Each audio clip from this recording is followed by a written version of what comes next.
Bem, então, dando prosseguimento aqui à nossa aula sobre a história econômica do Paraná, os principais ciclos da economia paranaense, e gostaria antes, porém, de me apresentar. Meu nome é Márcia Valéria Barbosa Abreu Pérez, sou professora da Rede Estadual de Ensino do Paraná pelo PSS.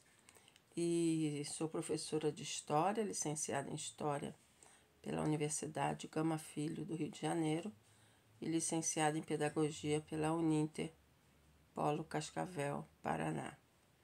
E pós-graduada em Orientação, Supervisão e Supervisão Pedagógica pela Uninter, Polo Cascavel, Paraná.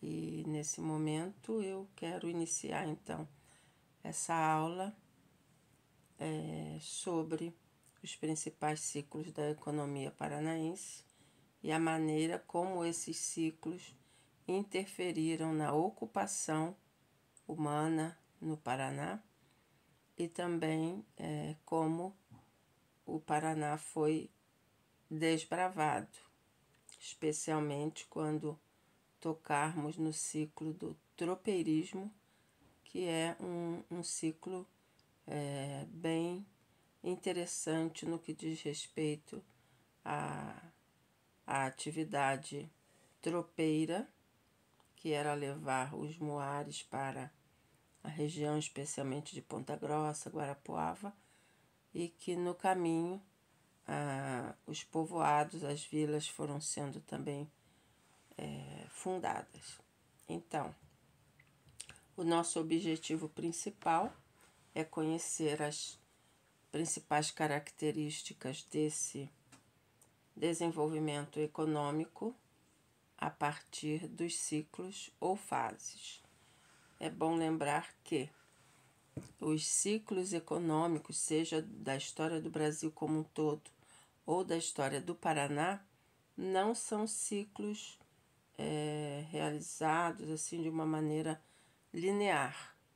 Na realidade, um ciclo foi de alguma maneira desenvolvido simultaneamente a outro. E à medida que aquele outro foi perdendo importância, seja porque aquele determinado produto foi sendo escasseado ou por qualquer outra questão, o que estava junto foi tomando então o lugar. Gostaria, no entanto, de primeiro falar sobre a posição privilegiada que o Paraná tem como estado no sul do Brasil, né? Situado aqui na região sul do Brasil.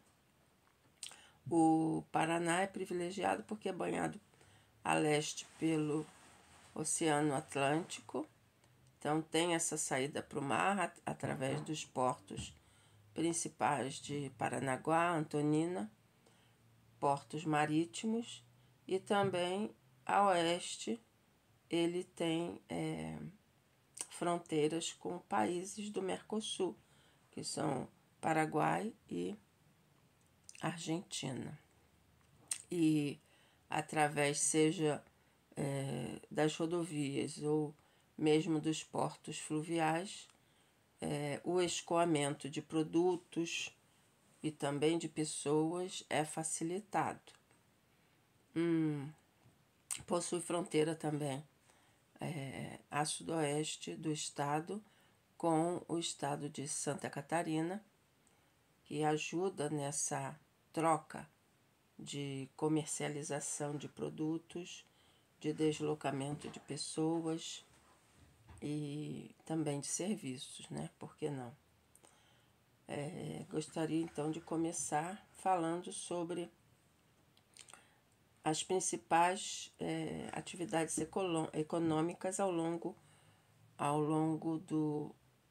dos tempos do início da ocupação humana no Paraná. tivemos a mineração, o tropeirismo, a erva mate, a madeira, o café e finalmente a soja como principais produtos produzidos ou explorados.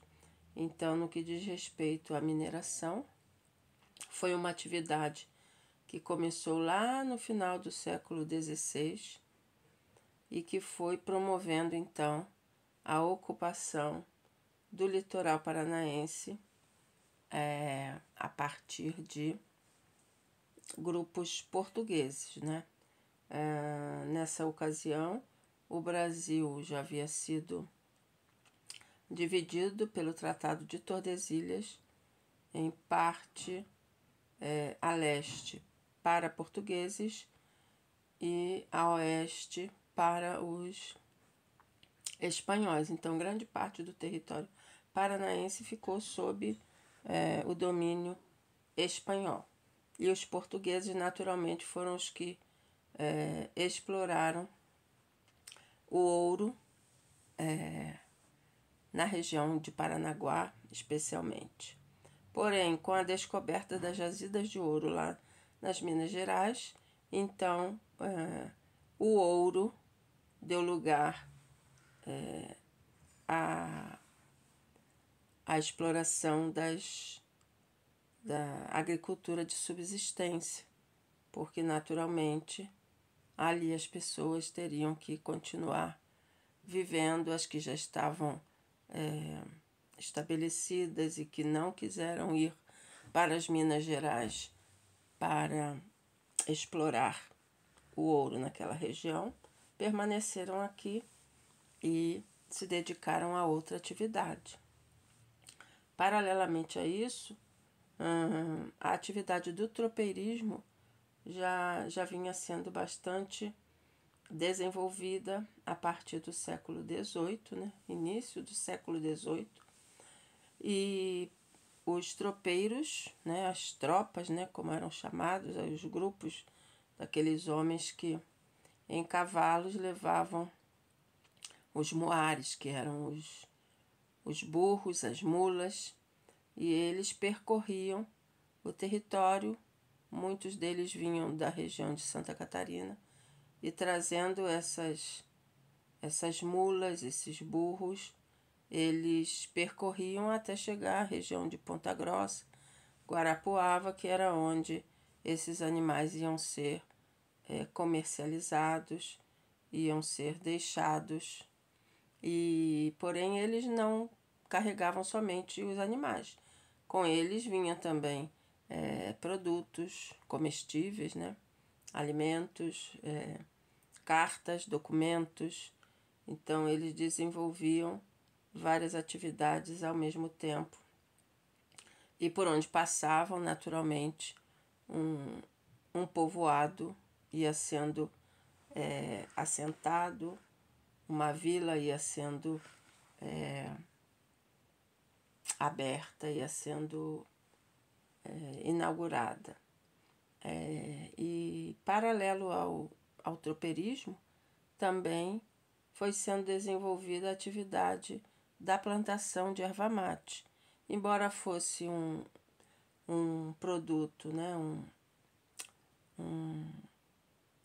um vegetal que cresceu naturalmente na região do Paraná, ele depois foi sendo cultivado de maneira comercial e foi sendo também beneficiado para que tivesse maior aceitação no mercado.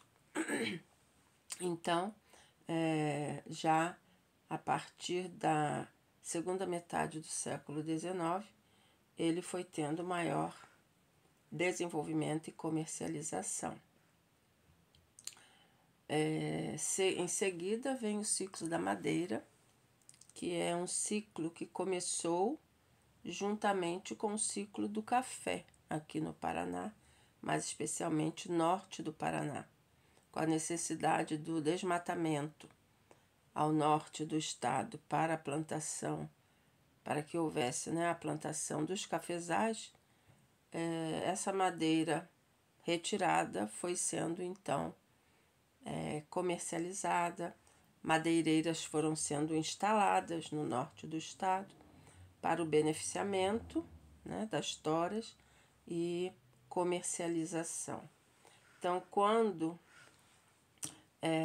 o café depois começou a ter uma queda de produção,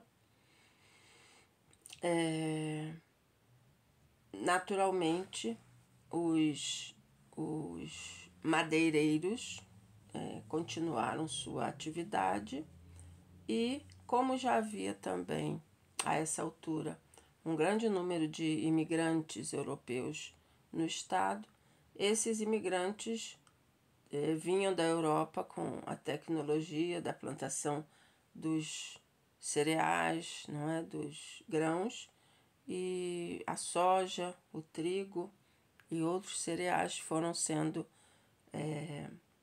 plantados, e especialmente a soja foi o cereal bem desenvolvido e que até hoje rende ao Paraná sempre estar no ápice da produção de grãos no Brasil. Então, de uma maneira assim bem resumida, essa foi, ou esses foram os períodos, os ciclos que o Paraná passou e que, juntamente com cada atividade realizada de comércio, foi trazendo também o desbravamento das terras e também o povoamento.